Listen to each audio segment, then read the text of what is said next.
National conference से मेरा एक ही सवाल है, अगर आप स्टेटहुड के लिए सिग्नेचर कैंपेन शुरू कर सकते हैं तो आर्टिकल 370 के लिए क्यों नहीं? आपने जो वोट लिया था वो आपने आर्टिकल 370 के नाम पे लिया था, स्टेटहुड स्टेटस के नाम पे नहीं लिया था। पहली बात तो मैं आपको याद करवा दूं, अगर आप भूल गए हों। आपको याद होगा जब आपके असेंबली के इलेक्शंस थे तो उस समय उमर अब्दुल्ला ने स्पीच दी थी कि हम जम्मू कश्मीर की शनाख्त, जम्मू कश्मीर के तशख़्ख़ुस के लिए जो है वो लड़ाई लड़ेंगे। तो साफ ज़ाहिर होता था कि जम्मू कश्मीर का जो शनाख्त है, जो पहचान है, जो आइडेंटिटी है, वो है आर्टिकल 370। कश्मीर से, पीर पंजाल से और चिनाब से झोली भरकर आवाम ने वोट दिया, इसलिए क्योंकि आप जम्मू कश्मीर की जो आइडेंटिटी है उसे प्रोटेक्ट करेंगे, आप जम्मू कश्मीर की आइडेंटिटी की हिफाजत करेंगे। लेकिन आज अगर नेशनल कॉन्फ्रेंस सिग्नेचर कैंपेन शुरू कर रही है स्टेट के दर्जे के लिए तो आर्टिकल 370 के लिए क्यों नहीं? अगर वोट 370 के नाम पे लिया है तो सिग्नेचर कैंपेन भी 370 के नाम पे शुरू करें। मेरे अजीज़ दोस्तों, मुझे ये हैरानगी होती है कि आर्टिकल 370 पे नेशनल कॉन्फ्रेंस की जमात क्यों खामोश है, नेशनल कॉन्फ्रेंस के साथ साथ मुख्तलिफ और जमातें क्यों खामोश हैं। ईमानदारी हमारी रगों में है, इसलिए हम सच और जो हकीकत है वो आपके साथ बयान करते हैं। अगर जम्मू कश्मीर के अवाम ने उस समय में वोट जो है वो 370 के नाम पे दिया है तो आप सिग्नेचर कैंपेन भी 370 के नाम पे स्टार्ट करें। मैं देख रहा हूँ पीर पंजाल के एक लीडर हैं, वो सिग्नेचर कैंपेन स्टार्ट कर रहे हैं स्टेट के नाम पे। मैं देख रहा हूँ जावेद अहमद डार साहब हैं, वो सिग्नेचर कैंपेन स्टार्ट कर रहे हैं स्टेटहुड स्टेटस के नाम पे। क्या इन लीडर्स में, क्या इन नेताओं में इतनी ताकत है कि ये आर्टिकल 370 के नाम पे स्टेट के लिए जो है वो कैंपेनिंग तो कर रहे हैं कि आर्टिकल 370 के नाम पे जो है वो कैंपेन स्टार्ट कर सकते हैं? मैं नेशनल कॉन्फ्रेंस की हुकूमत को जो है वो चैलेंज करना चाहूँगा, मैं वज़ीर आला उमर अब्दुल्ला को चैलेंज करना चाहूँगा।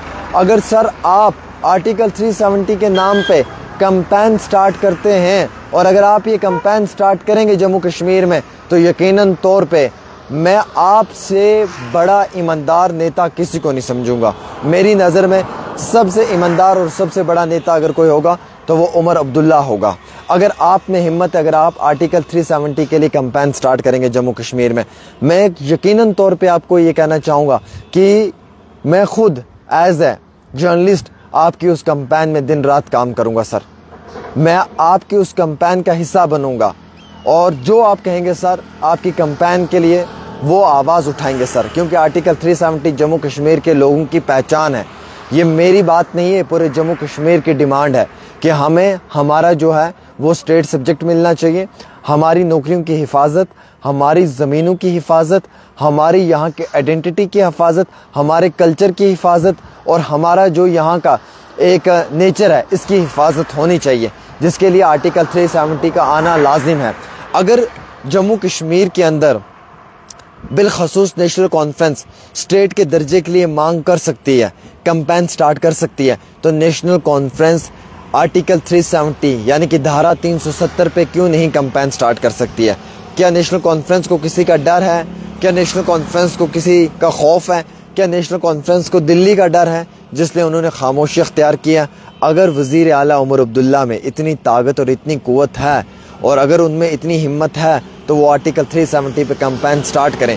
अगर उनके एमएलएज़ में इतनी हिम्मत है तो वो आर्टिकल 370 पे कैंपेन स्टार्ट करें। अगर उनके कैबिनेट मिनिस्टर्स में इतनी ताकत है तो वो आर्टिकल 370 में कैंपेन स्टार्ट करें। अगर आप आर्टिकल 370 की कैंपेन स्टार्ट करेंगे तो सर आपको सलाम करेंगे हम।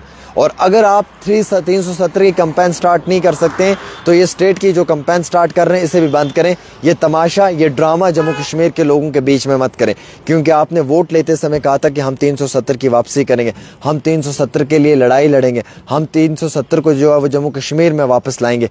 इस नाम पे आपको वोट पड़ा था, बिजली के नाम पे नहीं पड़ा था आपको। अगर 200 यूनिट की बात थी तो फिर अल्ताफ़ बुखारी साहब 500 यूनिट दे रहे थे। अगर वोट पड़ना था तो फिर सईद मोहम्मद अल्ताफ़ बुखारी को पड़ता अपनी पार्टी को। आपने तो 200 यूनिट कहा था, उन्होंने कहा था कि मैं 500 यूनिट दे दूंगा फ्री में। और आपने कहा था कि 10 किलो चावल मिलेगा राशन फ्री में, उन्होंने कहा था कि हम 15 किलो राशन देंगे। लोगों ने आपको ये बिजली और राशन के लिए वोट नहीं दिया था। बिजली और राशन हमें आज भी मिलता है। अगर वोट मिला था तो वो हमें जम्मू कश्मीर की आइडेंटिटी को प्रोटेक्ट करने के लिए, जम्मू कश्मीर की जो पहचान है उसे प्रोटेक्ट करने के लिए। अगर आपसे पहचान प्रोटेक्ट नहीं हो पा रही है जम्मू कश्मीर की, और अगर आप जम्मू कश्मीर की आइडेंटिटी को प्रोटेक्ट नहीं कर पा रहे हैं सर, तो फिर आप वो बात क्लियर करें कि जनाब मैं इस समय बेबस हूँ, मुझसे कुछ नहीं हो पा रहा है और मैं खामोशी ही अख्तियार करूँ तो वही ठीक रहेगा। क्योंकि जम्मू कश्मीर के आम शहरियों का ये मुतालबा है कि इस समय में अदल और इंसाफ मिलना चाहिए। तो मैं आपको क्लियर करना चाहूँगा कि जम्मू कश्मीर में स्टेटहुड स्टेटस की कैंपेनिंग उमर अब्दुल्ला ने शुरू कर दी है, लेकिन क्या उमर अब्दुल्ला की इस कैंपेनिंग के दौरान में क्या रियासती दर्जे के साथ साथ धारा 370 की कैंपेनिंग शुरू होगी या नहीं होगी, ये सबसे बड़ा सवाल है। इस सवाल का हम जवाब करेंगे और जवाब का इंतज़ार करेंगे और हम देखेंगे क्या वज़ीर आला इस पर जवाब देंगे या नहीं।